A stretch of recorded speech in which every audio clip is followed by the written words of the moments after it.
Friends, how are you. इससे previous video में हमने ट्रेडिंग अकाउंट सीख लिया था और ट्रेडिंग अकाउंट में कौन कौन से एक्सपेंस और इनकम आती हैं, डायरेक्ट एक्सपेंस और डायरेक्ट इनकम, और कौन सा रूल फॉलो होता है, नॉमिनल अकाउंट। ठीक है, all expenses and loss are debit, all income and gains are credit. ठीक है, तो आज हम प्रॉफिट एंड लॉस अकाउंट सीखेंगे। और मैंने प्रीवियस वीडियो में बताया था कि प्रॉफिट एंड लॉस अकाउंट में कौन से एक्सपेंस एंड इनकम आती है, इनडायरेक्ट एक्सपेंस और इनडायरेक्ट इनकम। ठीक है, तो यहाँ पे मैं मीनिंग भी बता देता हूँ। Which are related to office and selling and distribution लिखना। Office selling and distribution. ठीक है, तो इनसे रिलेटेड खर्चे कहाँ आते हैं, प्रॉफिट एंड लॉस। ऑफिस से रिलेटेड, सेलिंग एंड डिस्ट्रीब्यूशन से रिलेटेड कहाँ आते हैं, और ऑफिस से related and selling and distribution से रिलेटेड खर्चे कहाँ आते हैं, प्रॉफिट एंड लॉस अकाउंट में, जिसे हम बोलते हैं indirect expense and indirect income. तो देखते हैं यहाँ पे नॉमिनल अकाउंट का यूज़ होता है ना, बताया था, नॉमिनल अकाउंट। और नॉमिनल अकाउंट का यानी कि एक्सपेंसेस, एक मिनट बता देता हूँ मैं, एक्सपेंसेस एंड लॉसेस डेबिट कर दो, इस साइड लिख देना, और इनकम एंड गेन्स क्रेडिट, तो इस साइड लिखना, इनकम एंड गेन्स। ठीक है, इस साइड ना, मतलब इस साइड। कौन से एक्सपेंस आते हैं, इनडायरेक्ट एक्सपेंस और इनडायरेक्ट इनकम। ठीक है, तो सबसे पहले आता है रेंट, टू रेंट। ठीक है, रेंट आ गया, सैलरी आ गई, ये सब इनडायरेक्ट हैं। सैलरी और टू सैलरी एंड वेजेस आ गई। ठीक है, सैलरी एंड वेजेस यहाँ आएगी, लेकिन नेक्स्ट आता है to salary and wages, salary and wages. ठीक है, तो सैलरी एंड वेजेस आएगा, लेकिन अगर वेजेस एंड सैलरी यहाँ दी है, मतलब ट्रायल बैलेंस में दी है आपको, तो यहाँ पे नहीं आएगी, क्योंकि वेजेस डायरेक्ट एक्सपेंस है, डे बाई डे दी जाती है, सैलरी इनडायरेक्ट एक्सपेंस है, मंथली दी जाती है, ध्यान रखना है। तो वेजेस एंड सैलरी यहाँ नहीं आएगी, कहाँ आएगी, ट्रेडिंग अकाउंट। तो मैं इसे बताने के लिए समझाया था, यहाँ पे हटा दे रहा हूँ मैं। ठीक है, तो सैलरी एंड वेजेस आइए, हमें पहले वाले को देखना है। ठीक है, पहला वाला इनडायरेक्ट है, डायरेक्ट है। और नेक्स्ट है to rent and rate tax. ठीक है, ये भी यहीं आएगा, इनडायरेक्ट एक्सपेंस है। पोस्टेज, भाई पोस्टेज की होगी, ऑफिस में पोस्टिंग की होगी, तो यहाँ पे वो भी खर्चे हैं। लाइटिंग के खर्चे हैं, देखो लाइटिंग होती है, तो लाइटिंग, खाली लाइटिंग लिखा है तो प्रॉफिट एंड लॉस अकाउंट में आएगा, लेकिन अगर फैक्ट्री लाइटिंग लिखा है तो कहाँ जाएगा, ट्रेडिंग अकाउंट में, डायरेक्ट एक्सपेंस है। ठीक है,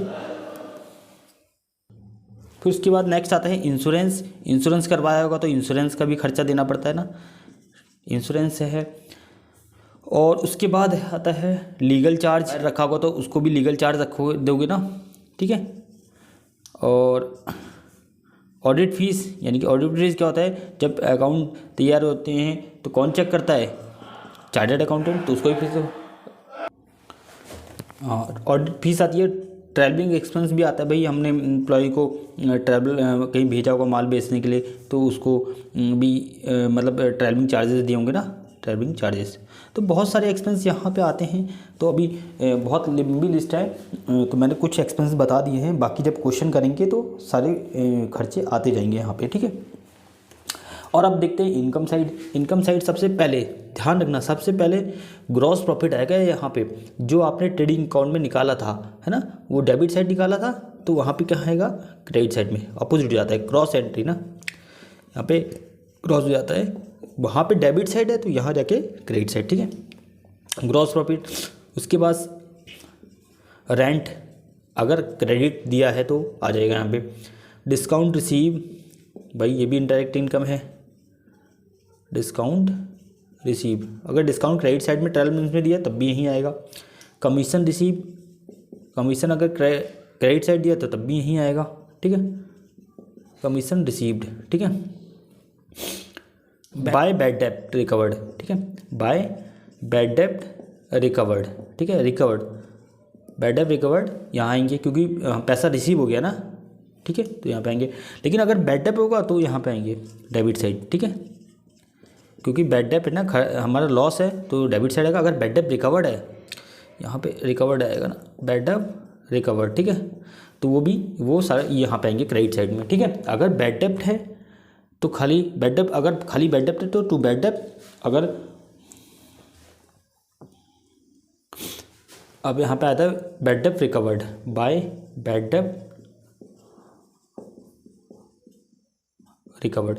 अगर बैड डेब्ट रिकवर्ड है तो क्रेडिट साइड, अगर बैड डेब्ट है खाली तो डेबिट साइड, क्योंकि लॉस है ना, यहाँ पे पैसा रिकवर हो रहा है, यहाँ पे इनकम हो जाएगी, ठीक है। यहाँ पे आएगा profit on sale of assets, ये भी आएगा profit on sale of assets, ठीक है। हमने एसेट्स को सेल कर दिया और एसेट को सेल करने में जो भी प्रॉफिट हुआ इस साइड आएगा, ठीक है। और भी बहुत सारी इनकमें हैं, यहीं आएंगी इनकम साइड, ठीक है। और यहाँ पे हम इसको टोटल करेंगे। अब टोटल में मैंने बताया कि इनकम ज़्यादा है, इस साइड वाला ज़्यादा है और एक्सपेंस कम है, तो यानी कि प्रॉफिट, इसके प्रॉफिट को क्या बोलते हैं, टू नो नेट प्रॉफिट, ठीक है। अगर इनकम ज़्यादा एक्सपेंस कम है तो नेट प्रॉफिट, अगर एक्सपेंस ज़्यादा है इनकम कम है, अगर एक्सपेंस ज़्यादा है ये वाला ये आता है तो इनकम कम है, इसका मतलब नेट लॉस, ठीक है, बाय नेट लॉस यहाँ पे आएगा, ठीक है ना, ये नेट प्रॉफिट है। क्लियर है। तो ये हमारा प्रॉफिट एंड लॉस अकाउंट है। इसमें मैं फिर से रिवाइज करवा देता हूँ, profit and loss account for the ending जो भी डेट आएगी यहाँ लिख देना। और नॉमिनल अकाउंट का रूल फॉलो होता है, all expenses are debit, all expenses and losses are debit, all income and gains are credit, ठीक है। इसमें इनडायरेक्ट एक्सपेंस आते हैं और इनडायरेक्ट इनकम आती है। Indirect expense debit side, indirect income credit side. तो ये सब इनडायरेक्ट एक्सपेंस है और ये सब इनडायरेक्ट इनकम है। यहाँ पे ध्यान रखना ग्रॉस प्रॉफिट, ये जो वाला ग्रॉस प्रॉफिट है ना, ये ग्रॉस प्रॉफिट ट्रेडिंग अकाउंट में डेबिट साइड आता है, लेकिन जब प्रॉफिट एंड लॉस अकाउंट बनाएंगे तो वो प्रॉफिट वहाँ ट्रांसफर हो जाएगा कहाँ पे, प्रॉफिट एंड लॉस अकाउंट में क्रेडिट साइड, ठीक है। तो इसे हम बोलते हैं प्रॉफिट एंड लॉस अकाउंट, ठीक है। आगे देखते हैं balance sheet.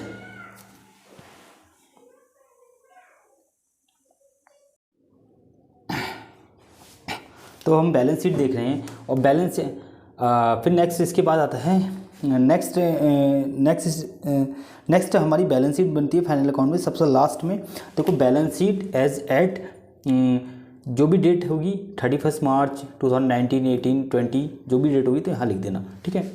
Liabilities amount, assets amount. देखो बैलेंस शीट में left hand side credit side होता है, यानी लायबिलिटी साइड क्रेडिट साइड होता है, और एसेट्स यानी कि राइट हैंड साइड डेबिट होता है, एसेट साइड, ठीक है। यहाँ पे ध्यान रखना आप, ठीक है, क्योंकि अपोजिट हो जाता है, बच्चे कंफ्यूज हो जाते हैं कि यार ये तो डेबिट साइड है ये क्रेडिट साइड है।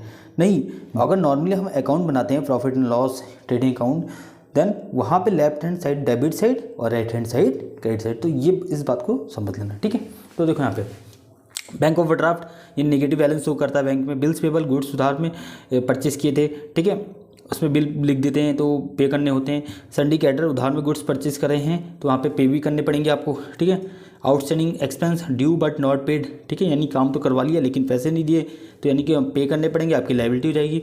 अर्नड इनकम यानी कि इनकम रिसीव्ड इन एडवांस, मतलब काम तो किया नहीं लेकिन पैसे एडवांस में रिसीव हो गए तो यानी हमारी लायबिलिटी बन गई, ठीक है। इनका अर्नड इनकम को हम इनकम रिसीव्ड इन एडवांस भी बोलते हैं, तो दो नाम है इसके, किसी भी नाम से बोल सकते हैं। कैपिटल आपको गिवन होगा क्वेश्चन में, तो कैपिटल आपको गिवन होगा। अब ये जो नेट प्रॉफिट आएगा ना, ये आएगा प्रॉफिट एंड लॉस अकाउंट से, ठीक है। नेट प्रॉफिट कहाँ से आएगा, प्रॉफिट एंड लॉस अकाउंट से या फिर नेट लॉस आएगा, दोनों में से आएगा।